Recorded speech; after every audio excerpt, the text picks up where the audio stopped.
you have time. You have the knowledge and the willpower and the discipline to get it done. Your heart, your life, your happiness is your responsibility and your responsibility alone. One day, you're going to realize your life is yours, and there's a lot of people important to you that surround it, but ultimately it's yours. Then you must decide where you want to invest this life. Invest in something worthwhile. You have to picture yourself there. Wherever it is, you've got to picture yourself there. All right, the next step is you've got to believe it.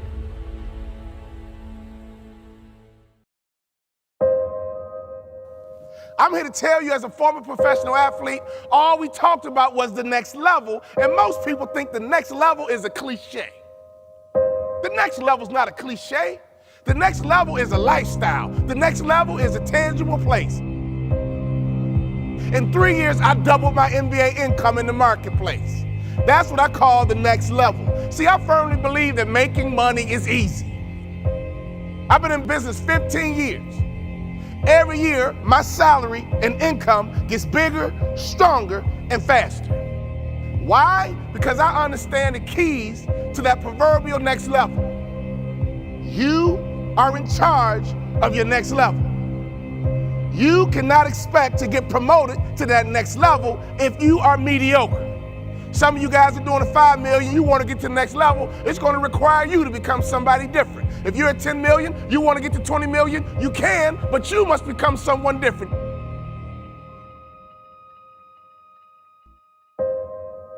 %76% of Americans live paycheck to paycheck. 64% of Americans that have businesses break even or lose money. Most people don't have any money and have accepted the fact that they don't have any money. They don't have any leftover money. They're fearful of money constantly. They overspend. They don't know how to produce money. They definitely don't know how to multiply it. The land of the brave and the home of the free, it's not even close to the truth. It's just important for people to understand that complaining has no value. And if you complain about not having enough money, work more. If you complain about not having work-life balance, spend more time on vacationing and your family. It's super simple. Let your actions dictate instead of sitting there and feeling like you're not in control. Poor people say, I can't afford it, I can't do that, I don't have time. It's an escape, you know what I mean? It's easy to say I can't afford it. Oh, I'm too tired. Oh, I can't go to the gym. You know, when you could go to the gym, but no, I can't. Truth is, I'm just too lazy to go to the gym. Money doesn't have value, right? And this is an important thing that most people don't immediately understand, is that money itself doesn't have value. Money is a vector for transmitting value. It's how you express value. But the value isn't in the money, it's in the product or service you bought with it, and it's in the labor you gave in order to acquire it in the first place. That's where the value comes from. There's nothing intrinsically valuable in the money. You shouldn't put money in a house, you should put money in your brand. You should put money in the marketing. You should promote yourself, not put money in where you and the kids live. Right. Why is that a mistake? Because it's dead money. I mean, it can't, a house can't make you money. A house does not make you money. The only reason people think a house makes them money is they're comparing it to, if I rent, that costs me money. But, you know, if you need to go to a hospital, you don't buy the hospital. You rent a bed to get out of there as fast as you can. If you go on a trip, you go to America and you want to go to Disneyland, you don't buy the hotel, you rent a room. And nobody thinks poorly of that. They're like, yeah, I'm gonna go there, use the place and get out. That's what you should be doing with your living. Find a place where you can rent. Pay rent monthly. Don't own the house. And take all the money that you would have put in that house purchase, down payment, use all that money to improve your business and yourself so that you can get more money. So I see so many people here like, I'm gonna invest 300,000 pounds in a house to hopefully make $30,000. Right. I'm gonna buy it for 300, maybe I'll sell it for 600,000. I'll double my money. Fixed in one place, by the way, where no money comes to you. Money does not go to homes. Right, and that's a big thing on your career is moving locations, because people who stay in the same place get too comfortable. If you study wealthy people, they're mercurial. They're moving, they're mobile. Warren Buffett and Bill Gates do not talk about the home they live in. They talk about the places they're going to. They go meet money, they go meet wealth, they go meet connections. People are stunningly accepting of anything if they actually believe that's the purest form of it. I think I'd be less acceptable if I hedged. I really do. People will accept you. People accept everything. Just be you. Be you, and clearly people like react. When you're trying to fake something and you've got bad intent, well then that's visceral and we hate. But I actually think we don't give love to the person that actually knows they have it and they're trying to fake it to conform. Hence why I won't adjust to this market all the way, because I don't think I'll be respected. I know what my intent is, so why would I be scared? I want to build the biggest building in town. That's who I am. And you know how I want to do that? By building the biggest building in town. And a lot of people want to build the biggest building in town, and you know how they want to do it? By tearing everybody else's building down. Poverty is passed on. It's taught in your families. And middle class is taught in families. And so the people right now who are sitting at home, who are struggling financially or worried about money or unhappy, they may be making a lot of money, but unhappy with what they're doing, it was probably taught to you. You know, your super ego was taught, get a job, work hard, or you'll never be rich, or the rich are evil, or whatever. And until you change your mindset, Correct. Money won't help you, right? Correct. And we see that with people that win the lottery, people that make more money, they still have the same problems. Right. Because they have that poor man's soul. Right. If you're poor, you'll always be poor. That's really hard for people to understand. Yeah, the money will disappear that fast. Just like most pro athletes, you know, they make millions of dollars, and but 65% are bankrupt 5 years later. It's because they come from poor families. Now you tell them that, they get very angry at you. It's not, it's the rich fault. You know, it's you guys ripped me off and government ripped me off. But unfortunately, what Mr. Lipton was saying, it's passed down genetically. That's the frightening thing. And it's interesting when you commit to something, little gifts just start automatically showing up. It's a phenomenal thing. It's happened my whole career. When I fully commit, somebody will bring me something. Okay. And then look, then keep your eyes open. And by the way, the package may come wrapped in a package you weren't thinking about. Hard work. Or like a voice, or like a person, or you know, maybe from a different direction than you thought, or an offering where you're like, you read something about this and that's not the thing. Like all throughout my career, it's come in weird kind of ways. If you ask for help and somebody shows up at the door, maybe invite them in. Okay. Regardless of what the packaging is or what you've heard about it or whatever. That's really been beneficial to me. Okay. How old are you? 44. I'm 40. Do you know how young we feel? When you were 26, did you ever think that this is what 44 felt like? No. You thought that was finished? Yeah. How old are you? 29. Like, you think a 40-year-old, like, when I was 25 years old, I thought a 40-year-old was finished. I don't even feel like I'm starting. Right? Yeah, but when I was 26, I was in a rush. I understand. And all of those guys and girls on the streets last night, when you say that to them, like their face kind of goes blank, because all the stuff they watch, MTV, music videos, this, it's all about the bling now, and the this now, and the this now. You know, and MTV's tamed. You start following people on Instagram, and it's a disaster. They're all pushing, like, you know, it's all about champagne and private planes, and you can get it too, and just sign up for my course, like, and everybody's falling for it. So I'm coming out, and first of all, I want to be historically correct. Nobody in 100 years is going to watch that video and say that I was full of crap. I like that, right? Number two, I want my legend to grow. I'm always fascinated by politicians and world figures. Like Winston Churchill, his brain continues to grow, right? I want that. When I'm dead, I want to be in the ground at peace knowing my legend's growing. Like, I want that. I want that in the business world. And so I'm giving real advice, and real advice looks like this. When you're 19 and you can spend 7 full years learning your craft, meeting people that are mentors, being patient, and you wake up and you're 26 years old, you have your entire life in front of you, and you've done great foundational work to go on and then be successful. You know, I have bad luck too. I've had financial crashes. I've had people stab me in the back, but they're all good because I grow from it. That's spirituality. Right. You know, people who are afraid of making mistakes, like they teach in school, they don't ever grow. Because spirituality is there's good and there's bad, there's right and there's wrong, there's up and there's down. Most people only want to be right. They only want to be positive.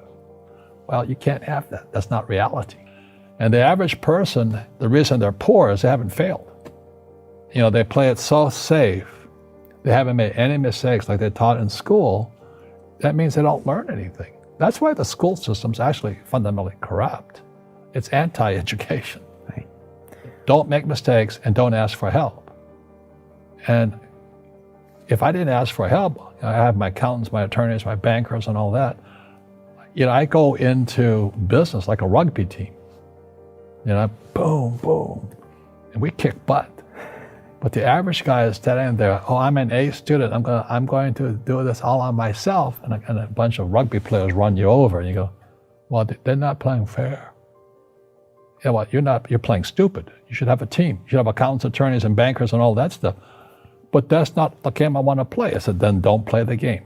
You know, the game of business is played with accountants, attorneys, bankers, I hate to say it, politicians.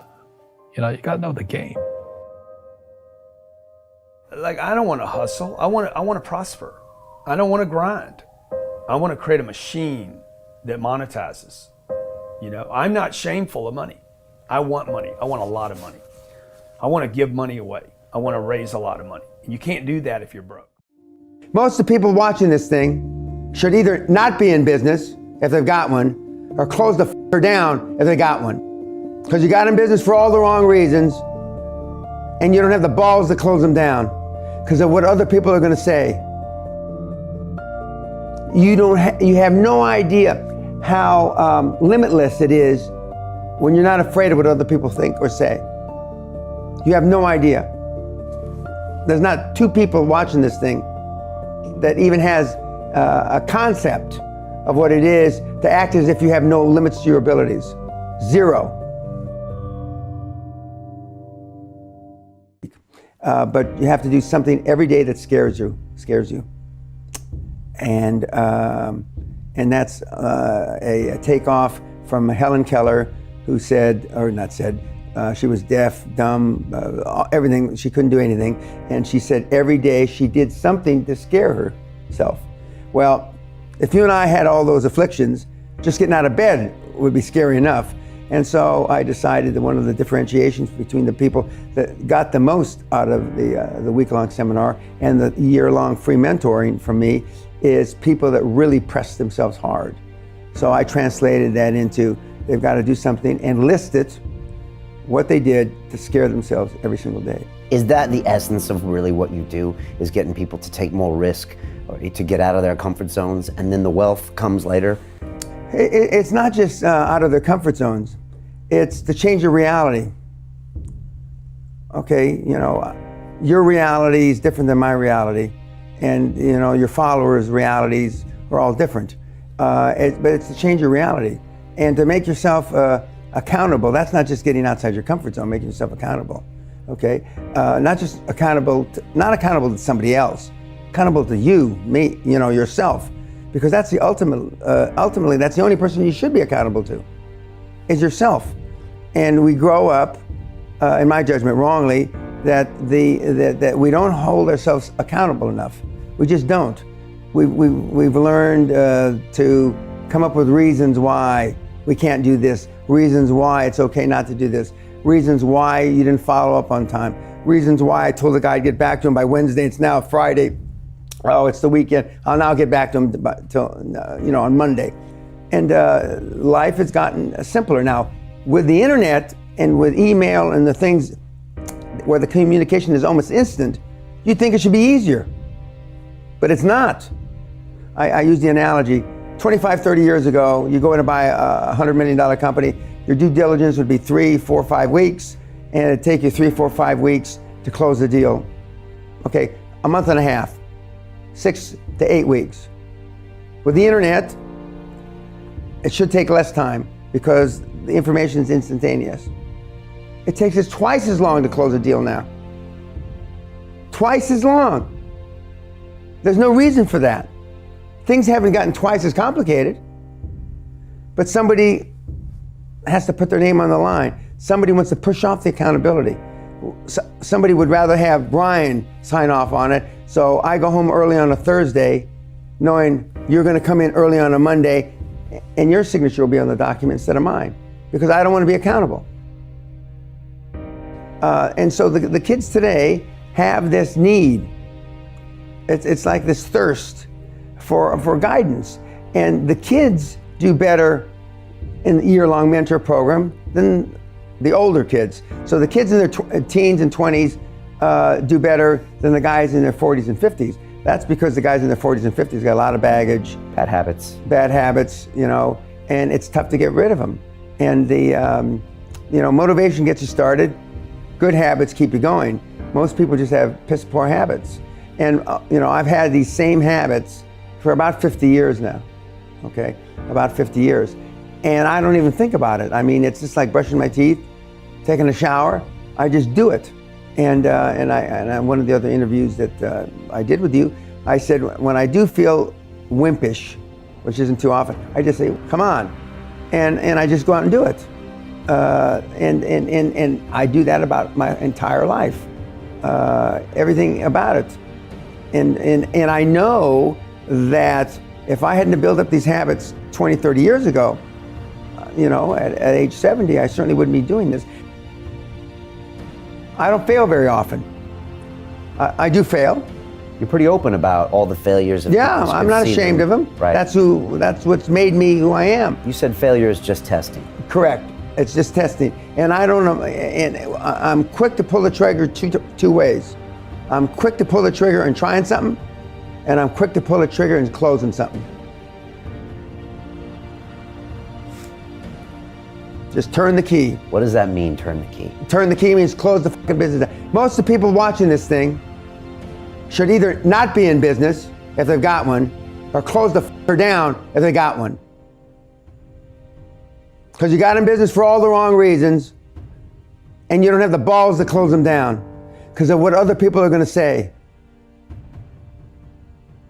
You have no idea how limitless it is when you're not afraid of what other people think or say. You have no idea. There's not two people watching this thing that even has a concept of what it is to act as if you have no limits to your abilities. Zero. Lack of self-esteem, lack of self-worth. Now they think they have self-worth. They think because they've made a few bucks. But in actuality, and when they measure it against the other 8, 10, 12 people sitting around the table, they realize, or they start to question, hell, maybe I was just lucky. Now, all of us, when you're only a one-trick guy or gal, think, was I lucky? Now, I've done it so many times, I know I wasn't lucky. I might have been lucky the first time, but I haven't been lucky the 15, 20, 40, 50, I know that. Okay. But maybe I was lucky the first time. But my life changed when I was pretty much a haphazard kid, got in a lot of trouble, got arrested 4 or 5 times, thrown in jail, and this was with my dad as a cop. But then I volunteered for the draft in 1966 at the height of the Vietnam War, and I went to OCS, and that changed my life because it was the really first real high performance thing that I could measure myself against with other people. 2/3 of all Fortune 500 CEOs have one thing in common: military background. Really? 2/3 of those 2/3 have something else: martial arts. What do you learn in martial arts, Brian? Discipline, focus. A lot of people don't believe they deserve to be there. I convince them, and we have these drills, why you belong there. A lot of people that come there, with money, that have made money, think they made it by accident. Right. I just had one of my superstars who's made $100 million tell me in the last week, I'm not sure I'm going to have another lucky accident. And I said, you did it. I mean, You tried a lot of things. I believe Thomas Edison, I wouldn't have done it 10,000 times. Okay. I would have hired an engineer from MIT to do it. But I mean, I've tried a lot of things. Nobody's failed at more things than I have. And the first 100 million are successes, but I could write a book about failures that it'd be, because I've tried a lot of different things. Because failure is just testing. And one of the reasons I've been so successful in generating this equity and value in my kids, and I call you all kids, is because I convince them that making a mistake is okay. Your parents probably told you, you can be anything you want, but you can't. That's horse. You can't. If it's all juxtaposed. But what you tell them is that you can do anything you want that you have passion for, because that eliminates most of the crap. Because most people don't follow their dream. Like they say in The Sound of Music, you can't have a dream come true unless you have a dream. Now, I still dream. I dream in Technicolor. I say my affirmations and goals every single night. It's bloody hard to be a high performance person. What is your methodology on leadership? What is your methodology on culture? What is your methodology on sales? What is your methodology on teamwork? We can go to a Super Bowl party and we miss the real lesson. You can be down 28-3, but if you have a methodology, your teammates won't panic. If you have a methodology, your teammates won't quit. When you have a methodology, whether you're winning or losing, regardless of the score, if you got a methodology, it's the only way that you can win. He's in! Patriots win the Super Bowl! Your next level is attainable. Your next level is a tangible place. Your next level is up to you, but your next level is about you creating, adopting, or learning methodologies for everything. Now, can I be honest with you? Divorce in America is about 50%. The only thing that happens in relationships, we date. We go to movies, we put on cologne and perfume, we actually comb our hair, we open up the door. We got one methodology to get her. We got one methodology to get him. And then we get married.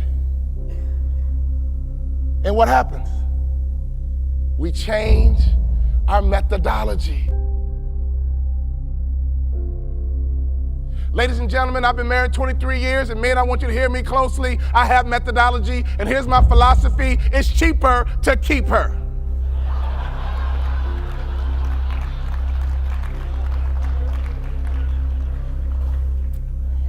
So as a result, I try my best to behave the exact same way I behaved when we dated as I do 23 years later.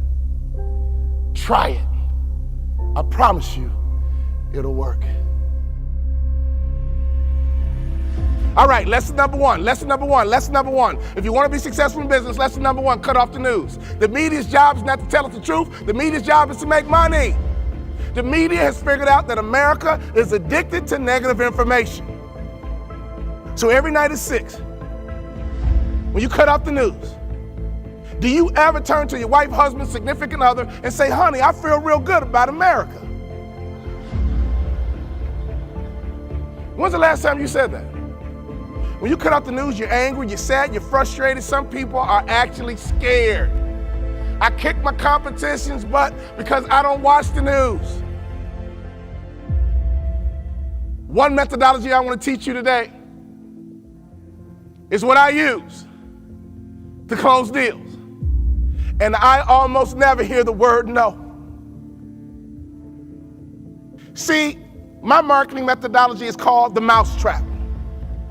My job is to simply catch mice. In this context, mice are meeting planners, people who plan meetings. So in order to build a good mousetrap, you gotta figure out some good cheese. You gotta build a good mousetrap, which begins with cheese. Here's my cheese. Every meeting planner wants a speaker who's entertaining and dynamic and gives the audience great information. That's my cheese. So all my marketing materials says I'm very entertaining and dynamic, and I give great information. But once you got somebody nibbling on your cheese, I come in with the close, and it's fast, it's strong, and it's swift. Because every meeting planner wants an entertaining and dynamic speaker who gives great information. That's what they're looking for, and I know it. So can I ask you a question? What are your customers looking for? Don't think like you, think like a customer.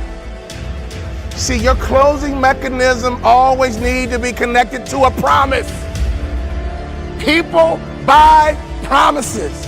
I got a coaching program, and I teach all my business leaders all of my methodologies, and I just gave you one for free. I didn't go too deep as I could go. Can you do me a favor? Go back and build a mousetrap. Make sure you got some good cheese. But what is your closing mechanism? Everyone loves a promise. I'll be the best motivational speaker your group's ever had. You guys know I almost never hear the word no. I'll be the best speaker your group's ever had. It's really hard to say no to that, would you agree? One of the best ways you can build a marketing methodology is stop thinking like you and start thinking like your customers. What has made me a multimillionaire, I'm going to reveal to you right now, and I can prove it to you. The superstars that you're looking for are on the tip of my tongue. Well, what did we think? Did we like them? The likability factor is the best kept secret in business. Hire for attitude, train for skill. Hire for attitude, train for skill. Hire for attitude, train for skill. The superstars you are looking for in any service-based industry are likable people, and I can prove it to you. Have you ever wondered why and how Oprah became a billionaire?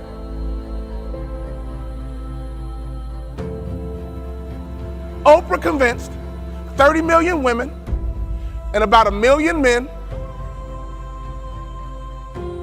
that she was their best friend. And every afternoon, those 31 million people would tune in to their best friend. Oprah converted the likability factor into money. Is everybody with me? If you don't have a methodology, you're gonna have rebellious people spark every now and then. Am I right or wrong? If you don't have a methodology, you're gonna have people go off the reservation every now and then. Am I right or wrong? So if you don't have a methodology and you got people doing dumb stuff, that's not their fault, that's your fault. Did we like them? If the answer was what does that really mean? Next. Have you guys ever paid attention to the greatest salesman on this earth? See, I pay attention. They call me a thought leader, so I'm always thinking. The greatest salesmen on this earth are not business people. They're a bunch of girls 4 feet tall. Who am I talking about?